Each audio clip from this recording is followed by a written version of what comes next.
Hello friends, welcome to the learners world. अगर आप UP के किसी भी एग्ज़ाम की तैयारी कर रहे हैं तो आज की वीडियो आपके लिए बहुत ही हेल्पफुल होने वाली है, क्योंकि इस वीडियो में हम डिस्कस करने वाले हैं यूपी जीके के प्रीवियस ईयर में पूछे गए क्वेश्चंस को।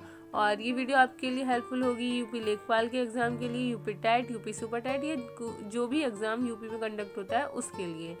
तो वीडियो में लास्ट तक बने रहिएगा। स्टार्ट करते हैं अपने आज के पहले क्वेश्चन के साथ। पहला क्वेश्चन है, निम्नलिखित विद्युत संयंत्रों में से कौन सा गैस आधारित है। आपको बताना है इनमें से कौन सा है जो गैस आधारित है, औरैया, दादरी, टांडा या फिर ऊंचाहर। तो इसका करेक्ट आंसर क्या होगा? इसका करेक्ट आंसर जो होगा वो होगा औरैया और साथ ही दादरी। ये दोनों ही विद्युत ऊर्जा के जो संयंत्र हैं ये गैस आधारित संयंत्र हैं, और ये दोनों के दोनों ही एनटीपीसी द्वारा लगाए गए हैं। किसके द्वारा लगाए गए हैं? एनटीपीसी के द्वारा लगाए गए हैं। नेशनल थर्मल पावर कॉरपोरेशन इसकी फुल फॉर्म होगी, क्या होगी? National thermal power corporation. अगर इन गैस संयंत्रों के बारे में जाने तो ये आपको इमेज दिख रही है, इसमें है ये दादरी का और ये औरैया का गैस ऊर्जा का संयंत्र दिख रहा है। अब ये दोनों ही लगाए गए हैं एनटीपीसी के द्वारा। इसके अलावा अगर इसके बारे में जाने तो ये जो औरैया वाला है, ये औरैया किस जगह पे पड़ रहा है? तो औरैया में भी एक जगह पड़ती है दिव्यापुर। कौन सी? दिव्यापुर। दिव्यापुर।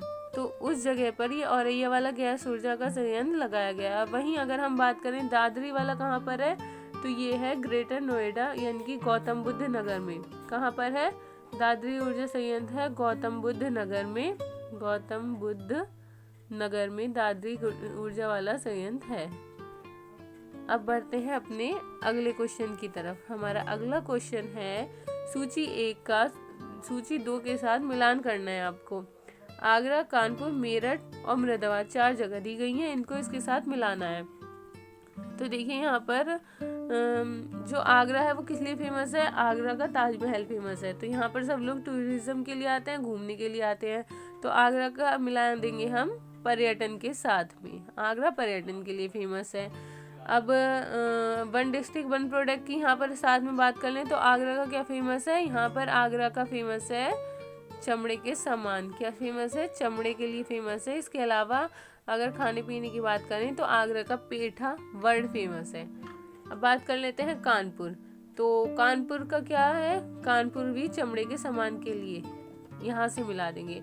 देखिए चमड़े का सामान 2 जगह का फेमस है, एक तो आपका कानपुर हो गया और दूसरा हो गया आगरा। ये दोनों ही जगह चमड़े के सामान के लिए फेमस हैं। लेकिन अब हमने आगरा को चमड़े के सामान से क्यों नहीं मिलाया? क्योंकि आगरा में जो मेन सबसे ज़्यादा फेमस है वो तो पर्यटन के लिए जाना जाता है ना। ताजमहल वर्ल्ड हेरिटेज में भी ऐड किया हुआ है, इसलिए पर्यटन के लिए। कानपुर चमड़े के लिए हो गया। मेरठ का क्या फेमस है?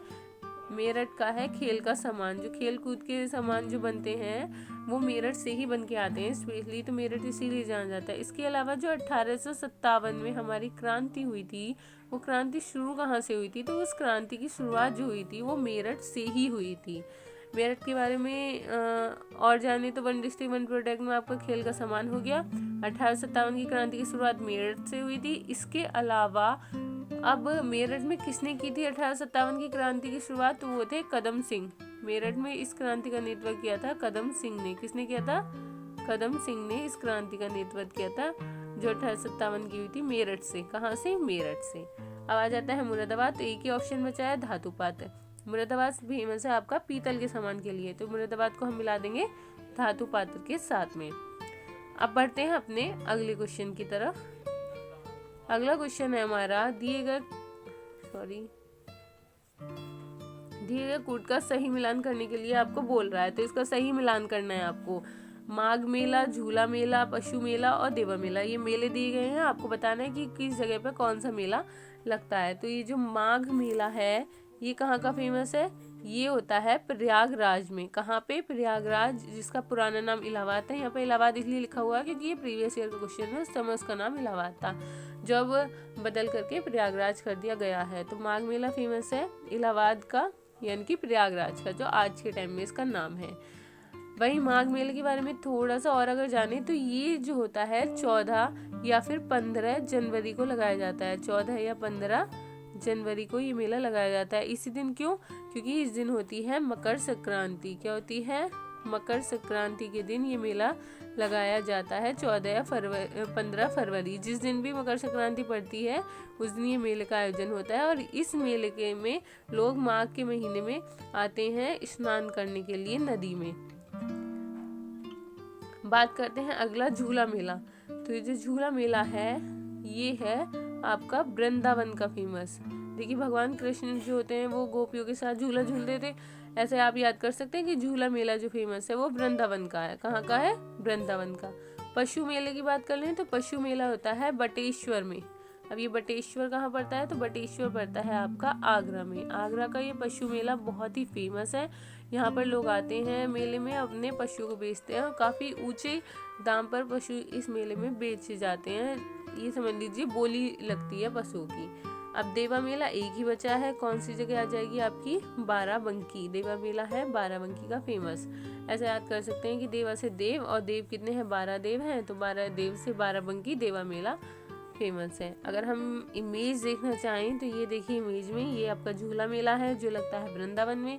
माघ मेला, माघ के महीने में लोग नहाने आते हैं इसमें, और ये लगता है आपका इलाहाबाद या प्रयागराज में। ये पशु मेला बटेश्वर आगरा का फेमस है, और ये आपका देवा मेला हो गया। ठीक है, बढ़ते हैं अगले क्वेश्चन की तरफ। अगला क्वेश्चन है हमारा, फर्रुखाबाद जाना जाता है। बताइए फर्रुखाबाद किस चीज के लिए जाना जाता है? ये पूछा जा रहा है। कालीन की बुनाई के लिए जाना जाता है, या इत्र के लिए जाना जाता है, कांच की वस्तुओं के लिए, या फिर हाथ की छपाई के लिए? किस चीज के लिए फर्रुखाबाद जाना जाता है? तो इसका करेक्ट आंसर क्या होगा? इसका करेक्ट आंसर होगा हाथ की छपाई के लिए। फर्रुखाबाद जो है वो हाथ की छपाई के लिए जाना जाता है। अब बात कर लें बाकी ऑप्शन की, तो इत्र कहाँ का फेमस है? इत्र फेमस है कन्नौज का, कन्नौज। और इसी बात के लिए कन्नौज को इत्र नगरी के नाम से भी जानते हैं। अब कांच की वस्तुओं की बात कर लें तो कांच की वस्तु कहाँ की फेमस है? कांच की वस्तु फेमस है फिरोजाबाद की। कहाँ की? फिरोजाबाद की, फिरोजाबाद। अब एक और क्वेश्चन बन सकता है कि सुहाग नगरी किसे कहते हैं? तो सुहाग नगरी कहा जाता है फिरोजाबाद को। क्यों? क्योंकि यहाँ पर बनती हैं चूड़ियाँ जो होती हैं कांच की, इसलिए फिरोजाबाद को सुहाग नगरी के नाम से भी जाना जाता है। अब बचा कालीन। कालीन कहाँ का फेमस है? कालीन फेमस है मिर्जापुर का।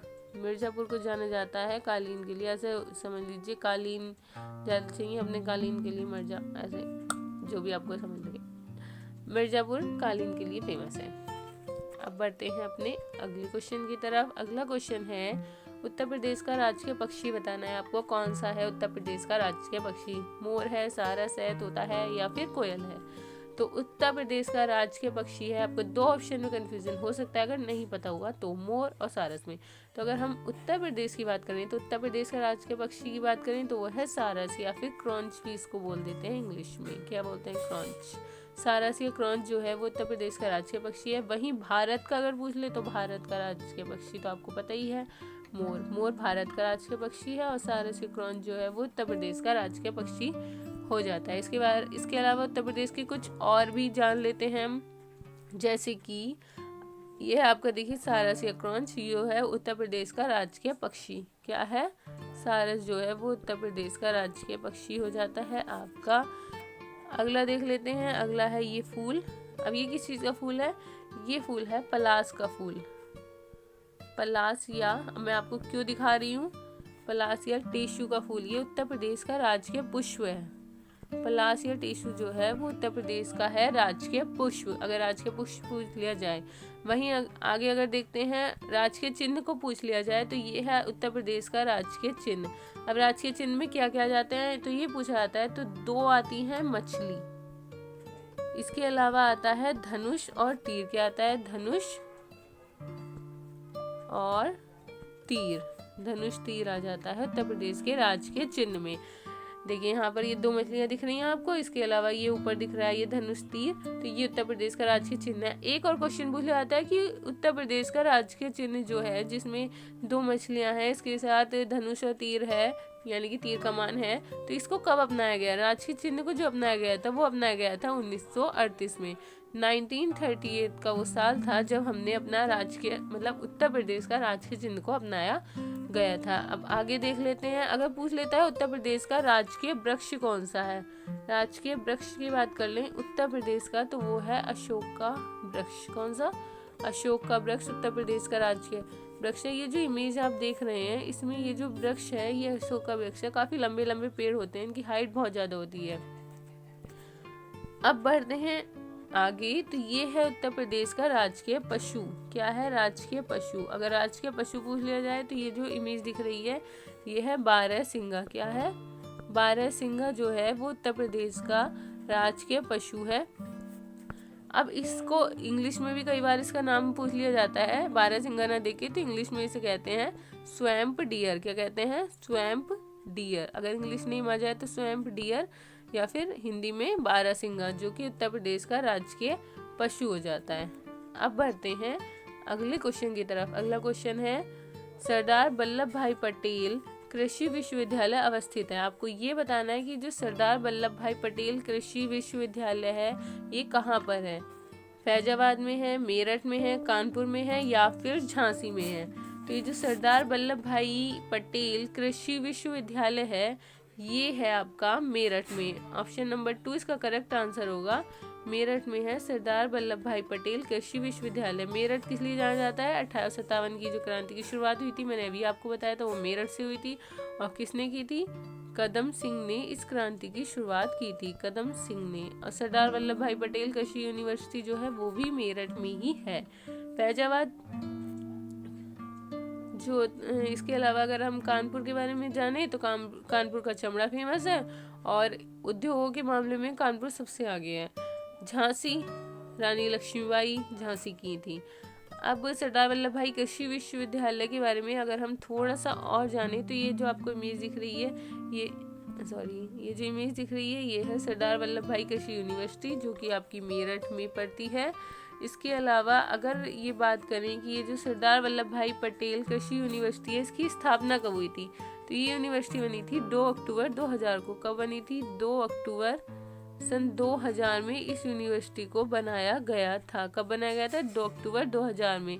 जबकि इसका उद्घाटन की बात कर लें तो 2002 में, यानी कि पूरे 2 साल के बाद इस यूनिवर्सिटी का उद्घाटन किया गया था। अब इस यूनिवर्सिटी को वित्त पोषित कौन करता है? रुपया कौन देता है यूनिवर्सिटी के लिए? तो भारतीय कृषि अनुसंधान परिषद है जो इस यूनिवर्सिटी के लिए वित्त देती है। क्यों? क्योंकि ये कृषि से रिलेटेड यूनिवर्सिटी है, तो कृषि अनुसंधान परिषद ही सरदार वल्लभ भाई पटेल कृषि यूनिवर्सिटी को वित्त पोषित करती है, यानी कि रुपए देती है उसको चलाने के लिए।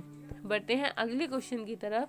पूछ रहा है कि परिया जनजाति निवास करती है। बताना है कि परिया जो जनजाति के लोग हैं वो कहाँ पर रहते हैं? बहराइच में, ललितपुर में, पीलीभीत में या फिर सोनभद्र में?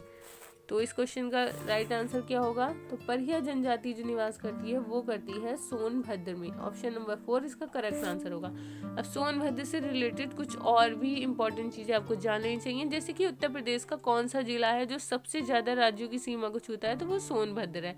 कुल कितने राज्यों की सीमा को छूता है? तो 4 ऐसे राज्य हैं जिनकी सीमा सोनभद्र से लगती है। कौन कौन से हैं? एक है आपका मध्य प्रदेश, दूसरे नंबर पे आ जाता है आपका बिहार, इसके अलावा आ जाता है झारखंड और नंबर 4 पे आ जाता है आपका छत्तीसगढ़। क्या आ जाता है? छत्तीसगढ़। ये 4 ऐसे राज्य हैं जिनकी सीमा स्पर्श करती है सोनभद्र से। और सोनभद्र ऐसा अकेला आपका जिला है उत्तर प्रदेश का जिसकी सीमा सबसे ज्यादा राज्यों को छूती है और 4 राज्यों को छूती है। और परिया जनजाति कहाँ निवास करती है? तो वो सोनभद्र में ही जनजाति निवास करती है। ये जो इमेज देख रहे हैं ये परिया जनजाति के ही लोग हैं जो रहते हैं सोनभद्र में। इसके अलावा ये जो जनजाति के लोग होते हैं पूरी तरह से वनों पर ही निर्भर होते हैं अपनी आजीविका के लिए। कहाँ पर निर्भर होते हैं? वनों पर ही डिपेंड है, यानी कि ये प्रकृति पर निर्भर है आज भी। कहाँ पर रहते हैं? तो विंध्य पर्वत श्रृंखला जो होती है वहाँ पर ये रहते हैं सोनभद्र में। मतलब सोनभद्र काफी पर्वतों वाला इलाका है, तो वहाँ पे विंध्य पर्वत श्रृंखला में ये जनजाति के लोग निवास करते हैं। बढ़ते हैं अगले क्वेश्चन की तरफ। अगला क्वेश्चन है हमारा, उत्तर प्रदेश में कल्प योजना किससे संबंधित है? देखिए यहाँ पर आपको थोड़ा सा आइडिया खुद लग गया होगा, ऑप्शन लिखने में थोड़ा सा मैंने कर दिया है। तो ये जो कल्प योजना है ये संबंधित है प्राथमिक शिक्षा से। किससे संबंधित है? प्राथमिक शिक्षा से। क्या हुआ था कि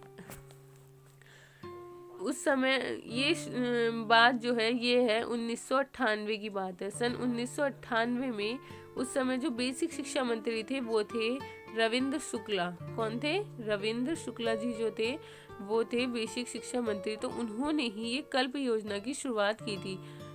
कल्प योजना क्यों शुरू की थी? प्राथमिक शिक्षा में उन्होंने सोचा था कि कंप्यूटर एडेड लर्निंग होनी चाहिए, यानी कि कंप्यूटर की नॉलेज दी जानी चाहिए। इसी के लिए 1998 में रविंद्र शुक्ला जी जो उस समय थे, कौन थे? बेसिक शिक्षा मंत्री थे। उन्होंने कल्प योजना की शुरुआत की थी जो संबंधित थी प्राथमिक शिक्षा से। बढ़ते हैं अगले क्वेश्चन की तरफ। अगला क्वेश्चन हमारा, उत्तर प्रदेश में रेणुकूट में हिंडाल्को की स्थिति का मुख्य कारण क्या है? मतलब एक तो आपको इसमें खुद ही वो मिल रहा है कि जो रेणुकूट है वो हिंडाल्को जो है वो रेणुकूट में है। कहाँ पर है हिंडाल्को? हिंडाल्को एक एल्युमिनियम की बहुत बड़ी कंपनी है और ये है रेणुकूट में। अब बताना है कि क्या रीजन है कि ये जो हिंडाल्को नाम की कंपनी लगाई गई एल्युमिनियम की, रेणुकूट में ही लगाई गई। सस्ता श्रम, कच्चे माल की उपस्थिति, बाजार से निकटता या फिर शक्ति के स्रोत की उपलब्धता। तो देखिए इसके पीछे रीजन ये था कि शक्ति के स्रोत बहुत आसानी से उपलब्ध हो रहे थे वहां पर, जिसकी वजह से हिंडाल्को नाम की कंपनी को रेणुकूट में लगाया गया था। अब देखिए देखने में तो ऑप्शन सभी सही लग रहे हैं, लेकिन इसके बारे में आपको बता देती हूँ कि जिस समय ये कंपनी यहाँ पर लगाई गई थी उस समय यहाँ पर चारों तरफ वन ही वन थे, चारों तरफ जंगल ही जंगल थे। तो इस वजह से हम सस्ता श्रम भी नहीं कह सकते क्योंकि लोग रहते ही नहीं थे, तो सस्ते में मजदूर मिलते कहाँ से। कच्चे माल की उपस्थिति भी इसका रीजन नहीं है और बाजार की निकटता तो बिल्कुल नहीं है क्योंकि जब चारों तरफ जंगल ही जंगल थे तो कहाँ से बाजार होगा। तो एक ही रीजन था कि शक्ति के स्रोत उन्हें आसानी से मिल रहे थे, जिसकी वजह से हिंडाल्को को रेणुकूट में लगाया गया था। अब ये देखिए ये जो इमेज में आप देख रहे हैं ये घनश्याम दास बिरला जी हैं और ये वो व्यक्ति हैं जिन्होंने ये हिंडाल्को नाम की एल्युमिनियम कंपनी लगाई थी रेणुकूट में। हिंडाल्को को किसने लगाया था अगर ये पूछ लेता है तो वो हैं घनश्याम दास बिरला जी, जिन्होंने हिंडाल्को नाम की कंपनी को लगाया था। अब इसके बारे में एक बहुत ही इंटरेस्टिंग बात है, अगर आपसे पूछा जाता है एशिया की सबसे बड़ी एल्युमिनियम कंपनी कौन सी है, पूरे एशिया की बात कर लें हम तो पूरे एशिया में सबसे बड़ी जो एल्युमिनियम की कंपनी है वो हिंडाल्को ही है, जो कि रेणुकूट में है और जिसके फाउंडर कौन है? घनश्याम दास बिरला जी इस कंपनी के फाउंडर हैं। अगर ये पूछ ले कि हिंडाल्को कंपनी को कब लगाया था घनश्याम दास बिरला जी ने, तो ये लगाया था 1950 में। कब? 1950 में इस कंपनी को लगाया गया था। अब बढ़ते हैं अपने अगले क्वेश्चन की तरफ और ये आज के लिए आखिरी क्वेश्चन होगा। अगला क्वेश्चन है हमारा इसके साथ ही आपको ये कह देती हूँ, अगर आपको वीडियो पसंद आ रही हो तो कम से कम एक बार शेयर करना तो आपका बनता है, लाइक शेयर करना मत भूलिएगा। अगले क्वेश्चन की शुरुआत करते हैं। सैयद सालार मेला आयोजित होता है। आपको बताया ना कि ये जो सैयद सालार मेला है इस मेले का आयोजन किस जगह पर किया जाता है? बहराइच में, फतेहपुर सीकरी में, फर्रुखाबाद में या फिर इलाहाबाद में। तो ये जो सैयद सालार मेला है इस मेले का आयोजन कहाँ पर किया जाता है? हाँ, तो ये जो सैयद सालार मेला है इसका आयोजन किया जाता है बहराइच में। कहाँ पर? बहराइच में। तो ऑप्शन नंबर 1 जो है वो इसका करेक्ट आंसर होगा, बहराइच। देखिए इसे आप एक ट्रिक से भी याद कर सकते हैं, जैसे कि आप किसी से कोई बात कह रहे हैं वो सुन नहीं रहा है तो अधिकतर लोग होते हैं ना ऐसे बोल देते हैं साला बहरा हो गया, तो इस टाइप से ऐसे याद कर सकते हैं कि साला इधर आ रहा है सालार में, साला और बहरा हो गया तो बहराइच। तो सैयद सालार मेले का आयोजन बहराइच में किया जाता है। अगर किसी का इस मेले से कुछ ज़्यादा ही टच है तो इमोशनली मत लीजिएगा, ये बस एक ट्रिक है जिसके थ्रू आपको याद कराने की कोशिश की जा रही है। तो अगर अब ये देखिए ये है सैयद सालार मेला जो कि आयोजित होता है आपका बहराइच में। अगर आज की वीडियो आपको पसंद आई हो तो वीडियो को लाइक शेयर करना बिल्कुल मत भूलिएगा और thank you so much for watching. आज के लिए इतना ही।